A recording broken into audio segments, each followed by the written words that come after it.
This is the Strong is a Mindset podcast, episode number 108. What do you do when your diet isn't working? Let's talk about it. This is the Strong is a Mindset podcast, where you'll learn how to build both a strong body and a strong mind by eating, moving, and thinking. I'm your host, physician, personal trainer, certified health coach, and certified life coach, Carrie Holland. Hey, how are you? What's new? What's good? So, what's good here? We are going to talk about what to do when your diet isn't working. I want to give you some questions and thoughts to consider about your diet if you're worried that it's not getting you the results you want. So this comes up all the time, and I think this is an important question to dissect. And I've had numerous clients come to coaching sessions and tell me their diet isn't working. And I've worked through this with enough clients that I've found some recurring themes and patterns. So that's where we're going today. I'm going to talk about a number of different things to consider when your diet isn't working. And I'm going to look at this from two different angles. I'm going to give you some thoughts to consider about the diet itself, and then I'm also giving you some things to ask of you, yourself. And that may be oversimplifying, but at the end of the day, I like to keep things simple. And I really do think about this as two pieces. There's the diet, which I also think of very simply as your way of eating. And then there is you, the person carrying out the diet. And if your diet is not working, I would argue that somewhere there is a disconnect between those two pieces. Something is not connecting or something's amiss, and we've got to figure out what that is and solve for that. And of course, before I go any further, I want to make this clear, but this is assuming that you have no medical issues that are keeping you from losing weight, okay? I want to make that clear from the outset, all right? So let's talk about this. Let's talk about what to consider if your diet is not working and what you can do about it. All right, let's go. So first, let's talk about your diet. So this would be the natural first place to start, right? If you've chosen a diet and it's not working, we need to look and see what and how you're actually eating and see if there is an issue there. And most often when I do this with a client, we'll find a number of different potential reasons that your diet is not working. So first, the most obvious issue here would be that you think you're eating enough to lose weight, meaning you think you're eating in a calorie deficit, but you're actually not. And again, barring any medical issues, based on what we know from science, if you are not losing weight, you are not eating in a caloric deficit. I will stand on this hill until science tells me otherwise, but I don't know a single person who lost weight eating more calories than she needed. Okay? So if your diet isn't working, I would first wonder if you're actually in a caloric deficit. But let's go beyond that. I think I've talked about being in a caloric deficit enough times, and there is more to it than that. We need to get to the root cause, and I think stopping at calorie deficit is missing the bigger picture. So beyond simply not being in a calorie deficit, the next question would be, why? Why are you not in a calorie deficit?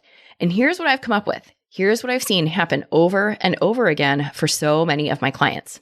So the first reason you may not be in a calorie deficit is because you chose a diet that is too extreme that it becomes really difficult to follow. I would say that of all the things that impede your progress, it's that. You choose a diet that is too extreme, too low calorie, and just not enough food, and you find yourself trying to gut it out as long as you possibly can until it becomes too hard and you can't keep up with it anymore. And this is why I will argue over and over again not to cut your caloric intake or not to cut your calories too low from the outset, or ever for that matter. If you try to cut your calories too low from the get-go, one, you're going to be miserable because you won't be eating enough food. And two, you won't be able to keep that up for the haul. And three, your body will rebound and fight you tooth and nail by slowing down its metabolism to counteract the extreme caloric deficit that you've created. Okay? I have seen this pattern so many times with my clients. They will tell me over and over again, the only way they can lose weight is by eating 1,100 calories. And you think I may be exaggerating, but anecdotally, I would say this is the number that comes up most often, 1,100. It's fascinating. But here's the thing. There are not many people who can function well or thrive on 1,100 calories. So first, you are setting yourself up for vitamin and mineral deficiencies by eating that low of a caloric load. And then second, you will be miserable. Most people are just not going to be able to sustain eating at a level of calories that low. But some of you have sworn up and down that this is what you've got to do in order to lose weight. And I have examples of this from people who weigh over 250 pounds all the way down to 135 pounds. I'm not even kidding. But this is not sustainable for most people. And the important takeaway here is this. Your diet may not be working because it is too extreme. Your body will revolt. It will sound the alarm. It will send out hunger hormones. It will slow down your metabolism. It will make you feel like garbage. And that's because your body is telling you something. Your body is trying to tell you, hey, this is not enough food. The diet you have chosen, it is not working. This is too extreme. Okay, so that is one reason your diet may not be working. So another reason your diet may not be working is that it is too restrictive. So yes, this is similar, but somewhat different from being too extreme. And I want to describe this separately. So go with me on this for a minute. So for me, when I think of diets, I think of too extreme as too little calories. It's how much, or really how little, you're eating. I think of your total caloric intake. Now, when I think of overly restrictive, I think of what and when you're eating. And there's no science behind this, okay? This is simply how I think of diets. There is certainly overlap here, but this is how I've got it organized in my brain. So when your diet is too restrictive, it may be that you've limited certain foods so much that you've taken out too many of the foods that you enjoy eating. So this is where you swear off certain foods like candy or chocolate, or you decide that carbs are out, or no more dessert, or no more pizza or ice cream, or name your favorite food. Whatever it is for you, you restrict yourself and cut out so many of the foods that you enjoy, you're only eating a narrow range of foods. But that ultimately leads you to revolt and rebound. Or on the flip side, you try to restrict the times that you eat. You swear that intermittent fasting is the answer because all your friends are doing it and they've had success, so surely it must work for you too. So then you decide on an 11 a.m. to 7 p.m. eating window, but you find yourself repeatedly hungry by 9:30 because you get up at 6, and eventually you give it up because the eating window just does not fit with your lifestyle. And there are loads of other examples here, but these are the big ones that come up all the time. And the underlying theme here is that you take on an overly restrictive approach by cutting out foods you enjoy or cutting down the time you allow yourself to eat so that it just does not fit with your life. And the takeaway here is, however you slice it, most diets do not work because they are either too extreme or too restrictive, or really both. You're either cutting your calories way too low, cutting out too many of your favorite foods, or cutting out meals or the amount of time that you have to eat, or a combination of these. And the end result is that it gets hard, and then it gets too hard, and then you ultimately say, enough is enough. So this approach, it does not work. Okay, I want to shout that out. I want to make it loud and clear that this approach does not work. Extreme or restrictive diets, they don't work. But you keep coming back to it. Why? And if you're wondering why I may be sounding like a broken record right about now, let me explain why I'm making such a big deal out of this. So despite the fact that you may be nodding your head in agreement, or that you may have experienced this very phenomenon for yourself, and you know firsthand that overly extreme, overly restrictive diets do not work. So despite you understanding this from an intellectual or even from a medical standpoint, you may still find yourself turning to an extreme, overly restrictive approach to weight loss. And this is when recycled diets become a problem. So this leads me to another reason that your diet may not be working, and that is because you're recycling it. It may be that you're coming back to a diet you have tried in the past, and it worked for a short while, or maybe even a little longer, like a few months. But then it didn't. Your diet stopped working. And then you regained the weight. And then when you got frustrated enough and you feel like you've got to do something, you may be inclined to come back to that diet, even though it ultimately did not work for you. But it worked for a little bit, so why shouldn't it work again, right? Well, let's get into this. So many of my clients come to work with me after trying multiple diets. I will ask them during our initial consultation what diets she has tried in the past. And some of my clients have tried them all: keto, low fat, intermittent fasting, paleo, Weight Watchers, Whole30, you name it. And some of them have cycled through the same diet multiple times. And they will almost always say the same thing. When I did keto, it worked. Or when I did intermittent fasting, it worked.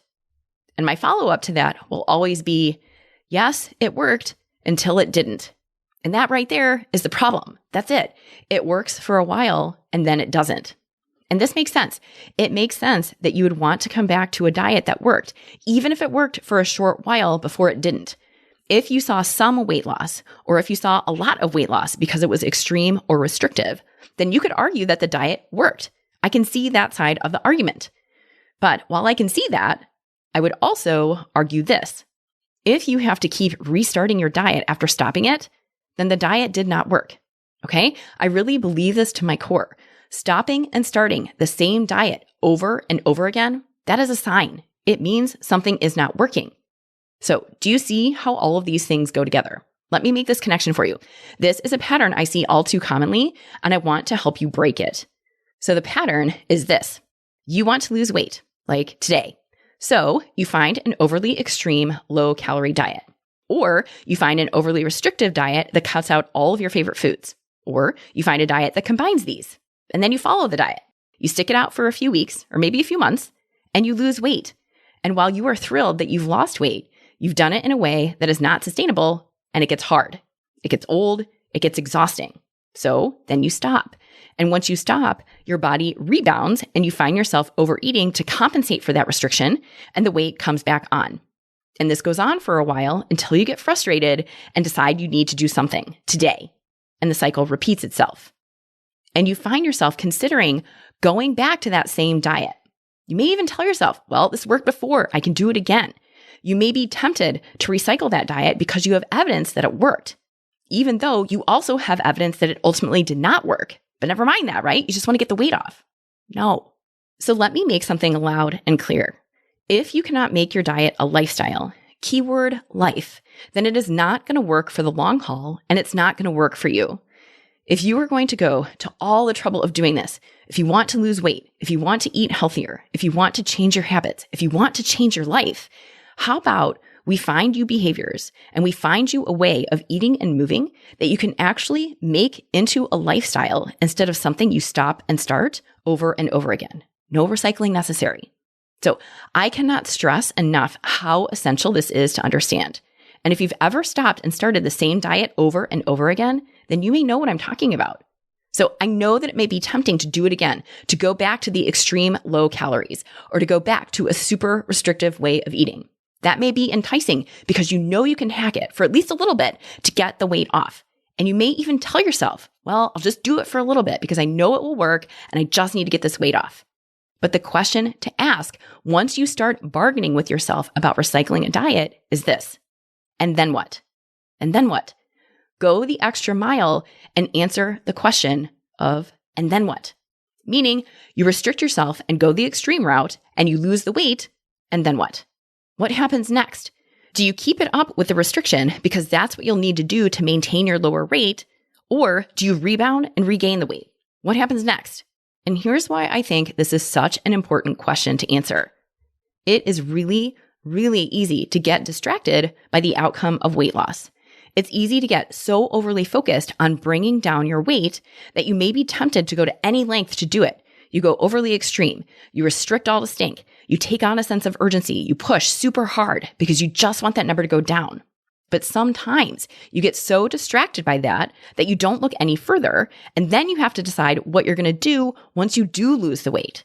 You have to decide if you can keep up whatever behaviors got you to that weight loss in the first place. It's a place of urgency and impatience where you're in a space of, I just need to hurry up and get this weight off. It's natural, it's not uncommon, and it's totally keeping you running in circles. And it's when you're in that mentality of urgency and impatience that you might feel compelled to start an extreme restrictive diet again. That's when you get wooed by the promise of diets that promise fast weight loss by extreme or restrictive measures. But you know where those diets lead you. You know where you'll land. In that process of feeling urgency to lose weight, then starting an extreme or restrictive diet, white knuckling it for as long as you can stand, and then ultimately rebounding only to regain some or all of the weight that you lost. In that process, you may get so caught up that you lose sight of the reason your diet isn't working.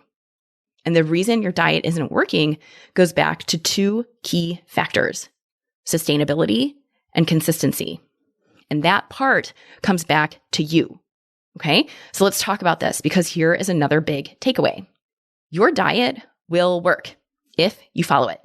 So I know if you have been around here at all, what I just said may sound crazy because what I say on almost every other podcast is the exact opposite. And it's true. Diets don't work, but they do. So what do I mean by this? Let me explain, because two things are true here. So the first truth is that most diets will actually work.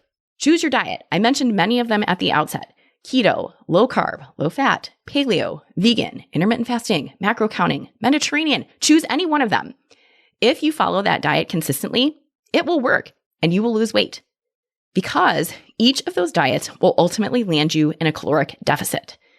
Whether that's by eliminating or significantly reducing certain foods or food groups or restricting the time you eat. However you slice it, the outcome is the same. Whatever diet you follow will lead you to lose weight by creating a caloric deficit if you follow it consistently. And that leads me to the second truth, which is that diets don't work. And that is because of what I just said. You have to follow the diet consistently in order for it to work. And what makes a diet something that you can follow consistently? Sustainability. And that's where you run into trouble. And that's why diets don't work. So, do you see the connection or do you see the cycle here? In order for your diet to actually work, 3 conditions have to be present. Okay, so 1, it has to result in a caloric deficit. 2, you've got to be able to follow the diet consistently. And 3, in order to follow that diet consistently, it has to be sustainable. That's it. It's those 3 things that need to come together in order for your diet to actually work.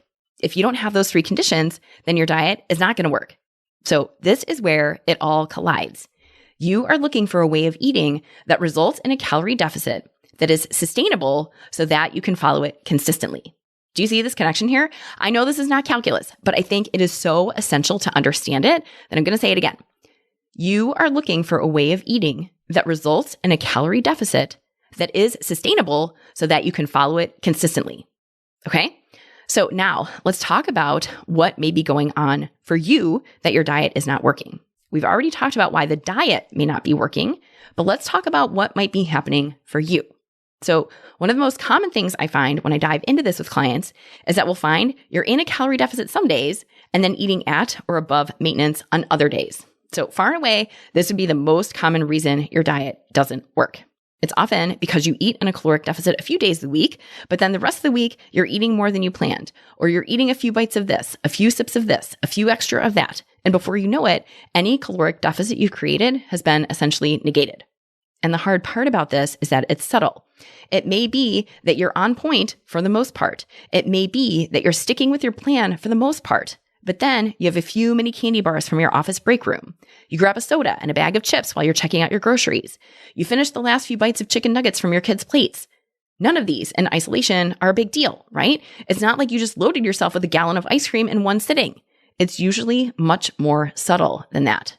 But at the same time, it's just enough to keep you from losing weight. It's just enough to keep you right at maintenance. And it's interesting how often my clients will be surprised at how just these small things added up over the course of a week can be just enough to keep you totally stuck. When they really start to look, they see the cumulative impact of all the little things. It's all those little, seemingly no big deal decisions. Those all add up. Okay? So next, another reason your diet may not be working is because you've got unrealistic expectations of your progress. So I call this the show me the money phenomenon. So as an example, you've been following your diet more or less for 2, maybe 3 or 4 weeks, and you're ready for it. You are waiting for it. You want the results and you want them now. And when you don't see results fast enough, or you don't lose whatever you deem is enough in that time frame, you decide that the diet is not working. And that's when it gets hard. That's when you lose sight of the habits versus the outcome. When you have unrealistic expectations of yourself or even of your diet, you are not going to be satisfied. It will never be fast enough. It will never be enough, period. And that's when you'll want to push harder and harder and make your diet more and more extreme. And that's leading you down a road that will ultimately cause you to rebound. So we know that conventional diet wisdom says that you should lose a pound per week when you cut your calories by 500 per day. That is what convention says. But unfortunately, I think that piece of information has shot us in the foot more than we know. So many people have this expectation that if you just cut out 500 calories a day, every day for a week, you will lose a pound. And that idea was propagated by science and even the medical community and even by me until I learned more and now know better. So I can own up to it. And I can see how it has ruined our perception of what the typical course of a diet should look like.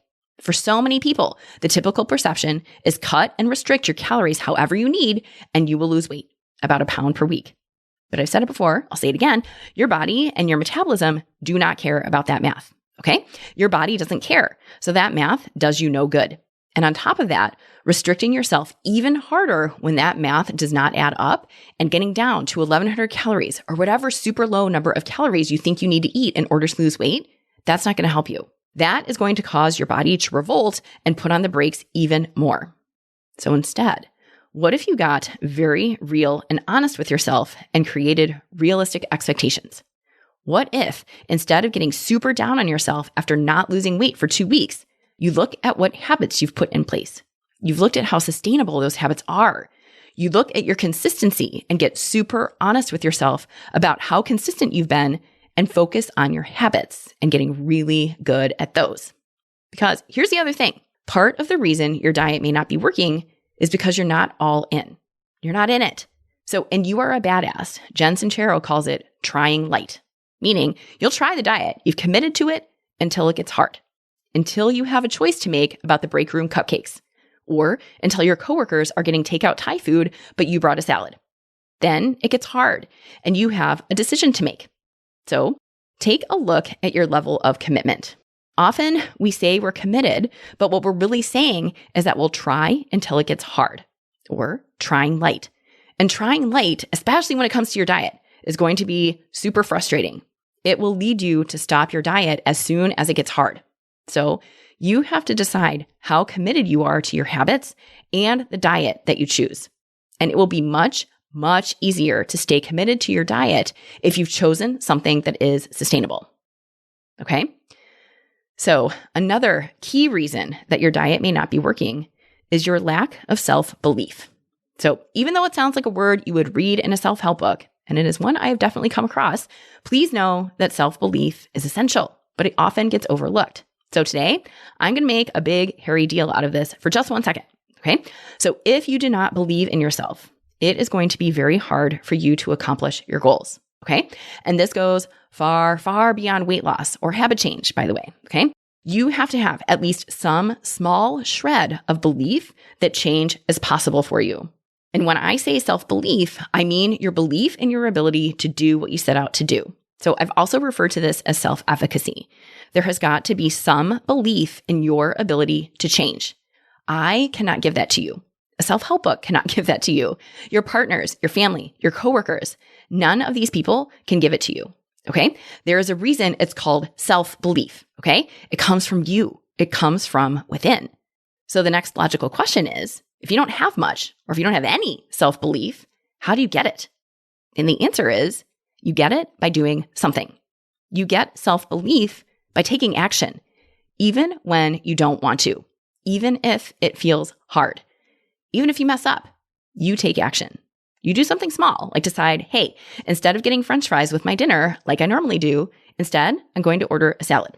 That's it. You make the decision that this is what you're going to do, and then you go and do it, even if it's hard. And if you mess up, you keep going. You talk nicely to yourself instead of ripping yourself all to shreds, and you keep trying. And the idea here is that your self-belief can be built over time by accumulating small wins. It will also be built over time by being kind to yourself when you mess up so that you go and try again. That's all you need, okay? You do not need to solve for world peace or cure any diseases or do anything huge to create self-belief. Instead, it's through small wins backed up by self-kindness that you create for yourself over time. They compound, they add up, and they will lead you to bigger wins. And the more you do this, the more you take action, even in the face of failure, the more you will develop self-belief and the more you will succeed. You will prove yourself to yourself through a series of small wins. You let those small wins be enough. You decide that you are enough, that what you have done is enough. You let those small wins be proof that you follow through and you get done what you say you're going to get done. So please don't underestimate this. So many of you have asked me what the secret is to losing weight. You've asked what to do when your diet is not working. And I will tell you that it's not the diet, okay? It's not what diet you choose. The diet does not matter as long as you choose something that puts you in a calorie deficit, is sustainable, and that you can follow consistently. If those conditions are met, you've got a winner. But what really matters is you. What matters is that you believe in your ability to make positive changes in your life. What matters is that you commit and you go all in on your change instead of going in it half-heartedly. What matters is that you have realistic expectations of yourself and your rate of weight loss if that's your goal. What matters is that you believe in yourself and do not give up. That honestly matters more than anything. When your diet is not working, what matters is you. Okay? If you want help with this, let's go. When you coach with me, we'll find a way of eating for you that becomes your lifestyle. We will not only troubleshoot your diet, but we'll troubleshoot your thinking so that you make changes that are sustainable. Check out my website, head to www.carriehollandmd.com/contact, schedule a consultation, and let's talk about how coaching works. All right? Thank you again for hanging out with me, and I'll catch you again next week. Hey, if you're looking for your next great read, I've got you covered. Head over to carriehollandmd.com/books and download my list of most favorite reads. I've got 2 collections waiting for you. One is all about work-life balance. The other is a collection of books that have changed my life. I've referenced many of these books in the podcast, and now you can access those titles all in one place. Again, that's carriehollandmd.com/books. Check it out and find your next great read. Thank you for listening to the Strong is a Mindset podcast. If you want to learn more about how to build both a strong mind and a strong body by eating, moving, and most importantly, thinking, check out carriehollandmd.com.